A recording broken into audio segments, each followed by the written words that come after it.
이 드론 산업의 선도주자라고 할 수는 이 미국에서 어떻게 규제를 하고 있는지 살펴보도록 하고 있습니다. 이 기존의 일반 항공기 같은 경우는 이 연방 항공 규정을 통해서 규율을 하고 있고, 이 무인 항공기 같은 경우는 직접적으로 적용될 수 있는 법률, 이 가이드라인이 존재하지 않았습니다. 하지만 2012년 2월 15일 이 현대아미 개혁법을 통해서 실질적인 무인 항공기에 관련된 첫 걸음마를 띄게 됩니다. 이것은 그 미국에서 구 옛날의 레이더 시스템을 전체적으로 모던한 GPS 시스템으로 바꾸자 하는 총 어마어마한 계획이 포함되어 있는데요.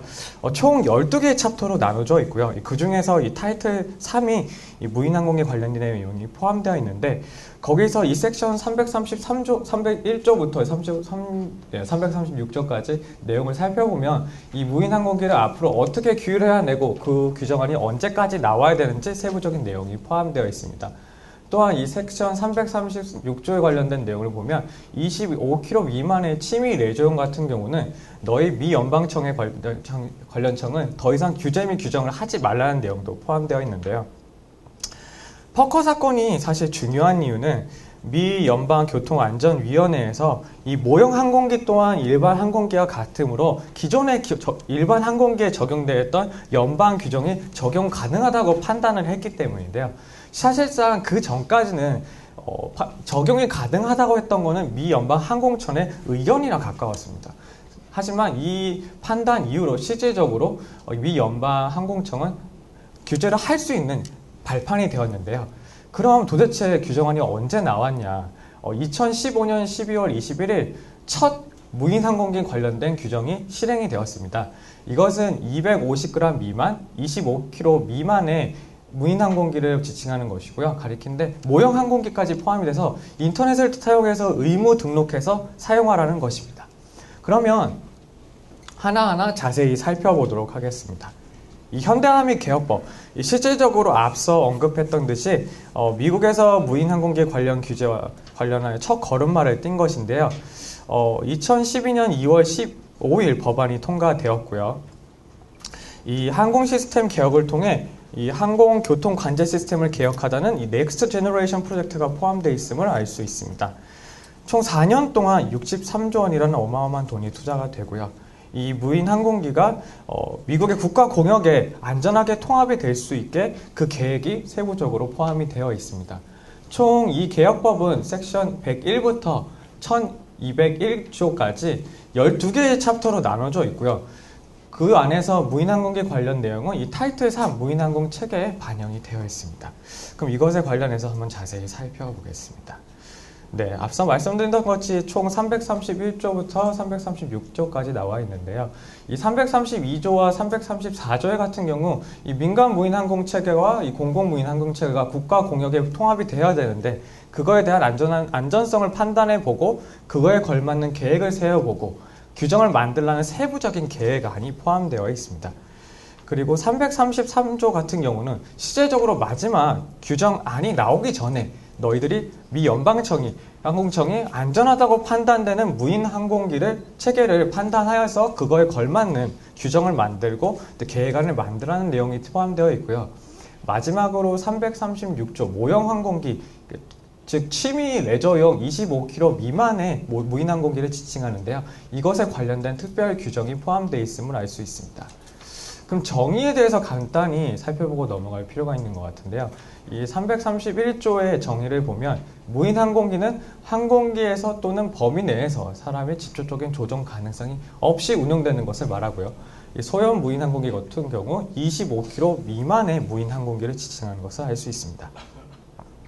네, 오른쪽에 보시는 저 이미지는 1981년 미 연방 항공청에서 발표한 어드바이저리 서큘러 권고 사항인데요. 즉, 이 모형 항공기에 관련된 지침입니다. 이처럼 모형 항공기에 관련된 이 개념은 미 연방청에서도 오랫동안 인식이 되어 왔는데요. 그런 이유 때문인지 이 336조의 이 모형 항공기 관련 내용이 추가된 것입니다. 그럼 이 336조에 관련된 내용에 대해서 좀 자세히 살펴볼 텐데요. 이 다양한 무인 항공기 중에서 과연 이 모형 항공기로 취급이 되려면 어떠한 요건이 돼야 되는지, 충족돼야 되는지 한번 살펴보겠습니다. 취미용 레저용이어야 하고요. 25km 미만의 안전기준을 당연히 충족시켜야 되고요. 기타 공지 및 허가가 필요합니다. 이거 5가지를 간단하게 요약하자면, 즉 25km 미만의 소형 무인 항공기 중 레저용, 취미용으로 사용이 된다면 그건 모형 항공기로서 이 개혁법을 통해서 실제적으로 규제를 못하도록 하는 내용이 포함되어 있음을 알 수 있습니다. 그런데 좀 제가 이것을 하면서 재밌었던 것은 이것에 관련해서 미 연방항공청이 추가 해석안을 발표를 합니다. 그것이 앞에 지금 맨 위에 보시는 것이 아까 제가 방금 언급했던 내용인데요. 지금 보시는 것 같이 미 연방항공청은 어떠한 규제를 하지 말라라고 되어 있습니다. 그럼 많은 사람들이 도대체 이 취미나 레저의 목적, 그게 무엇이냐? 내가 어디까지 사용해야지 이 취미와 레저의 목적에 해당이 되고 어디까지가 그 밖의 범주이냐라는 많은 질문을 던졌습니다. 그것에 관련해서 이 미 연방항공청은 어떠한 영리적 목적이 섞여 있다면 그것은 취미나 레저의 목적으로 볼 수 없다라고 한 것입니다. 근데 여기서 문제가 미 연방항공청이 여기서 해석을 끈다는 것이 아니라 실제적으로 모형 항공기도 항공기다. 그러니까 기존에 존재했던 일반 연방 항공 규정이 적용이 된다. 하지만 개혁법에서 규제 및 규정을 하지 말라고 하였으니까 그 외를 제외한 모든 무인 항공기에 기존에 있던 연방 항공 규정을 적용하겠다고 발표를 한 것입니다. 이것이 실질적으로 문제가 되기 시작을 했는데요. 하지만 이러한 발표를 하였지만 그 어느 누구에게도 적용을 하지는 못하였습니다. 근데 실질적으로 적용했던 사건이 있는데요. 그것이 바로 퍼커 사건입니다. 이 퍼커 사건은 2011년 버지니아 대학의 요청으로 학교 홍보 영상을 촬영하고자 돈을 받고 모형 항공기를 퍼커가 날려서 영상을 촬영하게 됩니다. 본인의 사이트에 올리게 되는데 그것을 미 연방항공청에서 보고 어라? 얘 상업용으로 썼네? 라고서 벌금을 증여한 겁니다. 하지만 앞에서 제가 언급했던 것처럼 실제적으로 이 상업적 용도를 제재하는 규제는 그 어디에도 포함되어 있지 않습니다. 그때 이 당시에 실제적으로 적용됐던 이 규정은 91.13 무모한 비행을 제한하는 규정이었는데요. 이러한 방법이 다수의 사람들의 의견에 의해서 이 앞에 개혁법에서 나왔던 이 336조와 충돌하는 것은 아니냐. 근데 여기가 의문이 제기했는데 저 2011년 계획법은 실제적으로 2012년에 발표가 되었죠. 근데 실제적으로 이게 판단이 됐던 게 2014년입니다. 근데 퍼커가 이것에 관련해서 이의를 제기를 하는데요. 이것에 관련해서 2014년 미국 연방교통안전위원회 행정판사는 이 퍼커가 사용한 이 무인항공기는 25km 미만의 무인항공기로 연방항공 규정이 항공기에는 다른 것으로서 연방항공 규정이 적용이 어렵고 그러므로 이 벌금을 부과하는 것이 이제 되게 부당하다는 것인데요. 논리는 이렇습니다. 너네가 1981년에 어드바이저리 서큘러 권고사항을 발표를 하지 않았냐. 너희가 자체적으로 발표한 것처럼 항공기와 모형 항공기를 너희가 스스로 구분해서 발표를 하지 않았냐. 너희가 이 항공기 범주에 포함 안에 무인 항공기를 포함할 것이었으면 기존의 규정에 존재했을 텐데 그것도 존재하지 않지 않겠냐.